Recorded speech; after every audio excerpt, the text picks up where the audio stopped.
Sabe aquele momento da vida diante de uma perda muito grande? Ou de um estresse que parece que vai te engolir? Sim, claro. Que você sente que algo vai arrebentar por dentro. Aquela sensação de que vai perder o controle. Ou como a gente diz, de que vai enlouquecer. Uhum. É nessa fronteira bem frágil que a gente começa a nossa conversa de hoje. Afinal, o que é saúde mental? E como é que a nossa sociedade lidou ao longo da história com esse sofrimento que a gente chama de loucura? É uma pergunta fundamental. Para guiar a gente nessa análise, estamos usando um capítulo do livro Psicologias, da Ana Bock, Odair Furtado e Maria de Lourdes Teixeira. É, assim, uma porta de entrada para quem quer entender esse universo. O clássico, né? Super importante. Exato. E a nossa missão hoje é desvendar como essa ideia de loucura foi sendo construída, as teorias que tentaram dar conta dela e as reviravoltas no tratamento aqui no Brasil. É uma jornada longa, que vai da exclusão total até uma busca por um cuidado mais humano. Exatamente. E tem um ponto de partida que o livro já coloca na mesa que é, para mim, fundamental. Qual seria? A gente precisa saber diferenciar sofrimento psíquico de doença. Sofrer faz parte de ser humano. Certo. O risco que está sempre aí é o de transformar qualquer angústia em patologia, em doença. Nem todo sofrimento, por mais rasgante que seja, é um transtorno. E o critério para essa diferença? Qual é? Olha, o critério mais importante no fim das contas é o que a própria pessoa sente. Às vezes alguém está cumprindo todas as obrigações, parecendo super funcional por fora. Aquela pessoa que parece que tem tudo sob controle. Exato. Mas por dentro tá um caos. O sofrimento é invisível. Ok, vamos mergulhar nisso. Hoje em dia a gente ouve doença mental e parece algo óbvio, médico. Sim, parece dado. Mas o material mostra que essa ideia é super recente. Como era vista a loucura antes de virar um capítulo nos livros de medicina? Para entender esse caminho, o livro usa como guia o filósofo Michel Foucault, que é uma figura, assim, central para essa discussão. Essencial, né? Totalmente. Foucault mostra que o jeito como uma sociedade trata seus loucos diz tudo sobre ela. Ele faz uma viagem no tempo bem interessante. Lá no Renascimento, século XVI, Certo. o louco não era um doente. Ele era uma figura que vagava pelas cidades, às vezes era expulso, mas tinha um status quase místico. Místico? Como assim? Acreditava-se que ele tinha um saber esotérico, um conhecimento que a gente, os sãos, não tínhamos acesso. Ele era visto como alguém que tinha perdido a razão, é isso. Mais ou menos. O conceito da época era o de desrazão. Desrazão. E não é só a ausência de razão, tipo um copo vazio, sabe? A desrazão era vista como o oposto ativo da razão, quase como uma antiverdade. Uma antiverdade. Interessante. Sim, o louco era aquele que enxergava um mundo de cabeça para baixo, que tomava o erro como certo. Ele não precisava de um médico. Ele era um desafio vivo para a ordem racional que estava começando a se impor na Europa. E como a gente sai desse personagem quase poético que vaga pela cidade e vai parar na internação em massa? Parece um pulo gigantesco. É um pulo gigantesco e brutal. A virada acontece nos séculos 17 e 18, um período que Foucault batizou de a Grande Internação. Isso. O marco foi a criação do Hospital Geral de Paris em 1656. E aqui vem o pulo do gato. Aquilo não era um hospital. Não era. O que era, então? Era um depósito de gente. Ali dentro se misturava todo tipo de pessoa considerada indesejável. Que tipo de pessoa? Prostitutas, blasfemadores, mendigos, libertinos e, no meio de todos eles, os loucos. Então o critério não era a saúde, era o comportamento. A lógica era esconder, não curar. Exatamente. A lógica era, se você não se encaixa no novo modelo de cidade produtiva, ordeira e racional, você some. Nossa. A loucura virou só mais uma categoria dentro desse grande saco de excluídos. O problema não era a doença, era a inadequação social. Entendi. O louco ainda não era um paciente, era só mais um problema social. Quando é que ele ganha uma casa só para ele? No finalzinho do século XVIII, começo do XIX. É aí que nasce o asilo. Ah, o asilo. A mentalidade muda. A loucura deixa de ser vista como um desvio moral e passa a ser entendida como algo interno, uma alienação. Alienação. A palavra já diz tudo. A palavra é perfeita. Alienado é aquele que está alheio a si mesmo, que perdeu o contato com a própria razão. Com essa nova ideia, se criam os asilos, as primeiras instituições só para loucos. E a justificativa? A justificativa era até cínica, diziam que era injusto que os outros presos tivessem que conviver com eles. Peraí, então, o tratamento não tinha nada de médico, era basicamente disciplina e culpa. Exato. Isso soa mais como uma prisão de luxo do que um hospital. Era exatamente isso. O tratamento era moral, a terapia era baseada em religião, trabalho forçado, vigilância 24 horas por dia. E muito medo, imagino. E principalmente na imposição de medo e culpa. A ideia era colocar a pessoa nos eixos, de novo, na base da disciplina. E o médico? Onde ele entra aí? É nesse cenário que o médico entra em cena. Mas não como um cientista. Ele era a figura de autoridade máxima, o pai severo que ia corrigir o alienado. Entendi. Esse poder todo preparou o terreno para o que viria a ser a psiquiatria. E aí que a medicina entra de vez na história, né? A loucura deixa de ser um problema moral para virar oficialmente uma doença. Isso muda tudo. Muda tudo. A psiquiatria clássica, que reinou absoluta na chamada fase manicomial, chegou com uma visão que a gente chama de organicista. Organicista? Traduz isso pra gente. Traduzindo, a doença mental era, para eles, sinônimo de doença cerebral.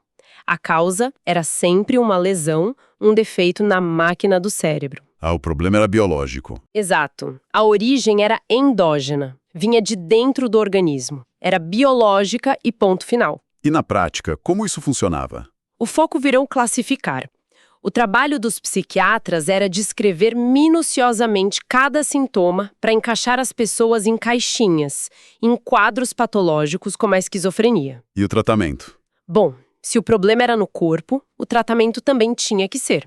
Aí entram os medicamentos, os eletrochoques, os choques com insulina. E a internação, claro. E, claro, a internação no manicômio como ferramenta principal de controle. O grande herdeiro dessa tradição hoje é o DSM, o Manual Diagnóstico e Estatístico de Transtornos Mentais, que tenta mapear e classificar todo tipo de sofrimento psíquico. Mas o próprio livro que a gente está usando de base faz umas críticas bem sérias a esse modelo, principalmente ao DSM. Sim, e são críticas que ecoam até hoje. O texto aponta o risco de patologizar a vida. Patologizar a vida. Ao criar cada vez mais rótulos, o manual pode acabar transformando experiências que são parte da vida ou desvios que são sociais em doenças. O livro dá exemplos, né? Dá exemplos ótimos para pensar.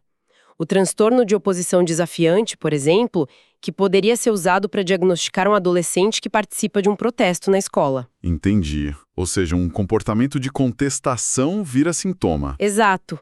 Ou a disforia de gênero, que por muito tempo colocou a experiência de ser trans no campo da doença, algo que os movimentos sociais contestam há décadas. Mas não existe o risco de ir para o outro extremo? Se a gente critica demais os diagnósticos, como é que a gente ajuda alguém que está claramente sofrendo com uma condição real, como uma psicose grave? Com certeza. O diagnóstico não é também uma ferramenta importante? O desafio é usar o diagnóstico como um mapa, e não como o destino final.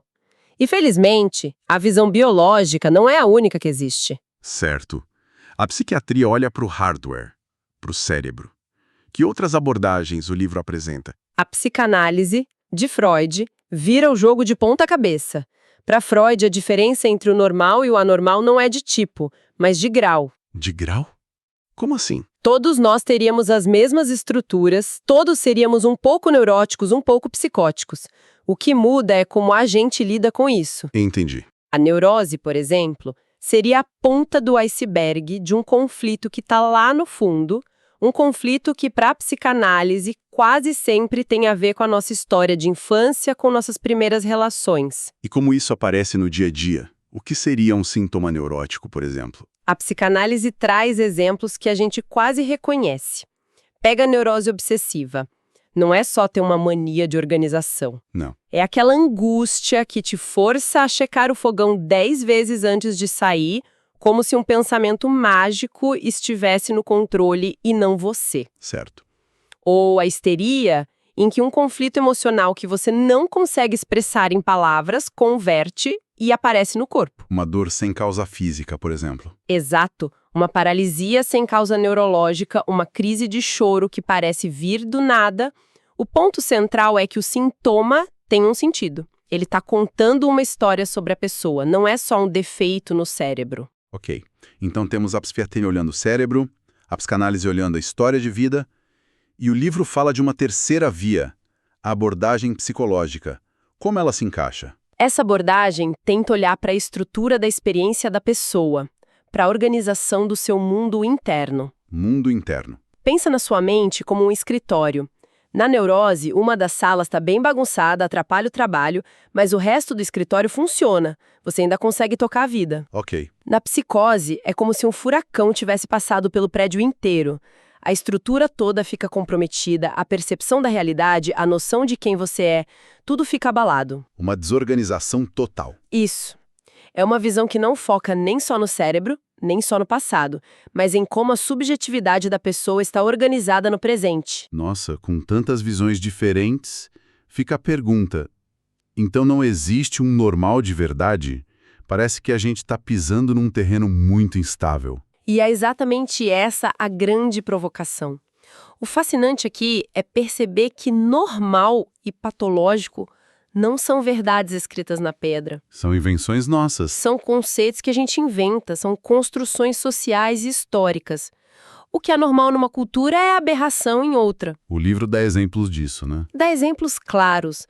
Homossexualidade era comum na Grécia Antiga, mas foi classificada como doença mental até 1990. É verdade. A nudez, que é natural para o povo Yanomami, seria vista como um sintoma de surto psicótico na Avenida Paulista. Com certeza. E essa instabilidade toda tem consequências muito reais na vida das pessoas, né? Um diagnóstico não é só uma palavra. Consequências gigantescas. O poder de um diagnóstico é assustador.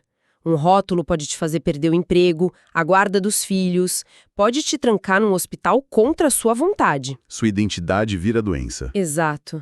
E tem um uso ainda mais perverso que o livro aponta: o uso político da psiquiatria. Ah, sim. Quantas vezes na história o rótulo de louco não foi usado para calar a boca de quem pensava diferente, para desqualificar um oponente político?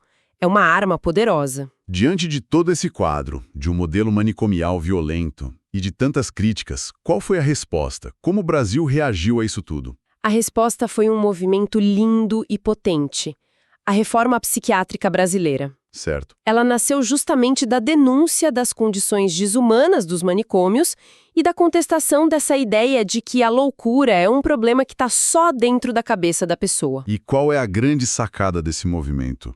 O que ele propõe de diferente? A grande virada de chave é entender que a loucura também é construída na relação entre a pessoa e o mundo. Não é só biológico. De forma alguma. O desemprego, a violência na cidade, o racismo, a pressão por produtividade, tudo isso adoece. Faz todo sentido. Não se nega que existe um sofrimento real, mas se entende que ele é complexo, que envolve o corpo, a mente e a sociedade. O tratamento não pode ser só trancar a pessoa e dar remédio. E isso virou lei, saiu do papel. Sim, e essa é uma vitória imensa. O marco é a Lei 10.216 de 2001, conhecida como a Lei da Reforma Psiquiátrica. E o que ela muda, essencialmente? Ela muda o eixo do tratamento no Brasil. A prioridade deixa de ser a internação e passa a ser o tratamento em liberdade, na comunidade, com respeito aos direitos da pessoa. E como isso funciona na prática? A partir dela, foi criada a RAPS, a Rede de Atenção Psicossocial. O cuidado sai do manicômio e vai para os CAPs, os Centros de Atenção Psicossocial. Que muita gente já ouviu falar. Sim, e para as unidades básicas de saúde, para leitos em hospitais gerais. A ideia é cuidar da pessoa onde ela vive. Hoje, milhares de brasileiros que passaram a vida presos em manicômios podem morar e se tratar em liberdade. Fazendo um balanço, então, o que a gente vê é que a loucura não é uma coisa só, é um conceito que dança conforme a música da época influenciado pela cultura, pela ciência, pela política. Exatamente. A gente saiu da exclusão total, passou por um modelo médico que trancava as pessoas e hoje tentamos construir um cuidado em liberdade, que veja a pessoa por inteiro. É essa a busca. Para dar voz a quem viveu isso na pele, o livro termina citando uma carta do poeta Antônio Artaud, que passou anos internado.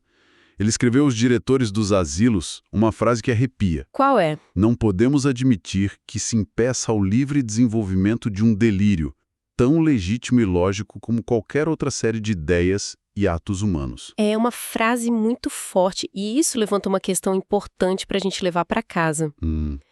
Se o que a gente chama de normal e doença é uma construção que muda com o tempo, o que será que as gerações futuras vão pensar de nós? Boa pergunta. Que comportamentos que hoje a gente até valoriza, tipo a hiperprodutividade, a busca alucinada pela felicidade, a necessidade de estar sempre online, poderão ser vistos por eles como sintomas de um profundo sofrimento coletivo. O que será que a gente está tratando como normal hoje, que o futuro vai enxergar como a nossa forma particular de loucura?